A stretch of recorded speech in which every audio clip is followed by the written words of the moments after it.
Quilombo iniciou até por uma pressão, porque a gente já estava sendo ameaçado de ser desapropriado, né, por conta de morar dentro do parque. O Quilombo se iniciou aí, que nós tivemos que legalizar uma associação e na realidade a gente não tinha o dinheiro para fazer. A gente começou a fazer a feijoada na lenha aqui, hoje onde que é a sede do Quilombo hoje.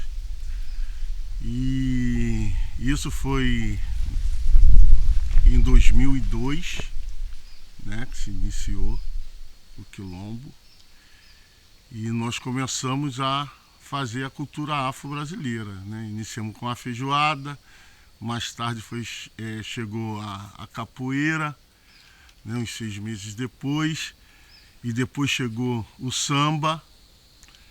Aí nós estamos até hoje fazendo essa manutenção da cultura afro-brasileira dentro da cidade de Niterói. O mês inteiro, né? Inicia o primeiro domingo do mês, a gente faz o samba de fé, né, que é uma homenagem ao orixá do mês. O segundo domingo é o samba mesmo de raiz. O terceiro domingo é saudação aos tambores. E o quarto domingo é o samba das mulheres.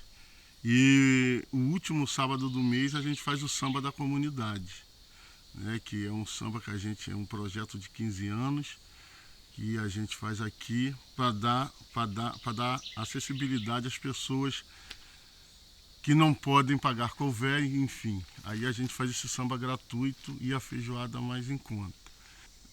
Quarta-feira tem a capoeira lá na BEM e na sexta-feira tem a capoeira aqui, né, aqui do Quilombo. E às vezes a gente faz algumas oficinas, né, que inclui a capoeira, inclui a percussão, inclui o jongo. Enfim, é a cultura afro-brasileira que a gente está fazendo essa manutenção, porque nós chegamos assim à conclusão lá atrás, em 2003, que essas coisas tinham saído da mão das pessoas que realmente lutaram e sofreram em fazer essa manutenção dessa cultura que resiste até hoje, né? E isso a gente viu em 2003, estava muito claro que tinha saído. A gente, notoriamente, a gente vê que a capoeira foi para frente de um espelho, mas numa academia, né? A roda de samba se tornou uma coisa para classe média e classe alta, enfim. E a gente está tentando botar novamente essa cultura na mão dessas pessoas de comunidade, as pessoas que realmente lutaram e estão resistindo até hoje por essa cultura afro-brasileira. Meu avô era um dos pontos de diversões que existia dentro da região oceânica, era aqui no sítio Manuel Bonfim, que o vovô fazia as ladainhas, fazia forró, e vinha todo o pessoal de entorno, né? As famílias tradicionais de Itaipu, as famílias tradicionais de Várzea das Moças, enfim. Após a ponte, nós tivemos assim uma expansão muito grande, né, imobiliária, que desfocou um pouco a cultura existente dentro da região oceânica. A gente pode até falar um pouco sobre a pesca, né? A pesca artesanal foi uma coisa que sofreu muito com essa expansão por conta da poluição. A lagoa cada vez se diminuindo, cada vez mais, e essas pessoas de comunidades tradicionais estão sendo obrigadas a emigrar de uma área que só essas pessoas viviam, né? E hoje a gente está vendo que realmente a nossa cultura está se perdendo por conta da expansão imobiliária, e os grupos se unindo para ver que consegue ter essa manutenção do tempo antigo, né? A gente faz a nossa feijoada aqui, os pescadores resistem ainda, os pescadores, né, artesanal. Hoje a gente está muito perto, né, da pesca artesanal e também dá bem. Hoje a gente está perto, que a gente está fazendo alguma, por conta deles fazer a manutenção da cultura afro-brasileira, que é o hip hop. Nós estamos assim bem aliados, nós se juntamos assim como parceria e tentando fazer juntos essa manutenção da cultura. E uma coisa muito importante que a gente não pode deixar de lado é falar sobre os contos, né? A contação de história, que enfim, que é a nossa resistência das comunidades tradicionais. Hoje eu acho que é o que é mais importante para a gente, para todos os coletivos, e a gente conseguir fazer a manutenção desse conto de história, não deixar morrer a nossa história, não deixar morrer a nossa história, não deixar morrer a nossa resistência de contar essas histórias passando para os mais novos. A gente aqui está até preparando algumas crianças hoje já para assumir, mas o quilombo futuramente.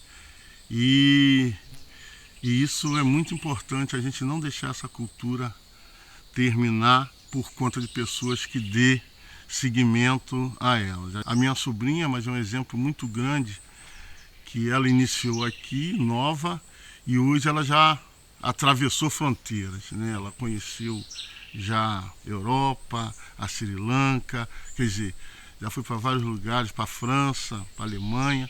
Quer dizer, toda essa nossa manutenção que nós fizemos lá atrás da resistência, da cultura, hoje a gente já está tendo o resultado.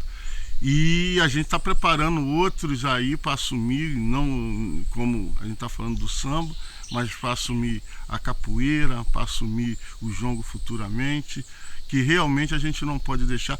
E por isso é muito importante a gente ter um coletivo e se unir esses coletivos para a gente não deixar essas culturas de lado. A pandemia foi assim, de princípio, uma coisa que ninguém aguardava, ninguém esperava por isso, mas nós ficamos fechados há 6 meses, né, sem nenhuma produção de nada, nem sem fazer a feijoada, sem fazer a roda de samba, enfim. Mas foi um aprendizado para você se reinventar mais uma vez. A gente começou a viver de produção artesanal, né, fazer algumas produções por alguns ateliês, assim, por algumas lojas, e a gente ficou se segurando nisso durante algum tempo, né? Mas a pandemia parou a vida de todos, né? Não existia feira, né, para vender no artesanato, ficou totalmente congelado. A gente teve que reaprender e aprender muito, né, a lidar com a internet, que tudo era pela internet.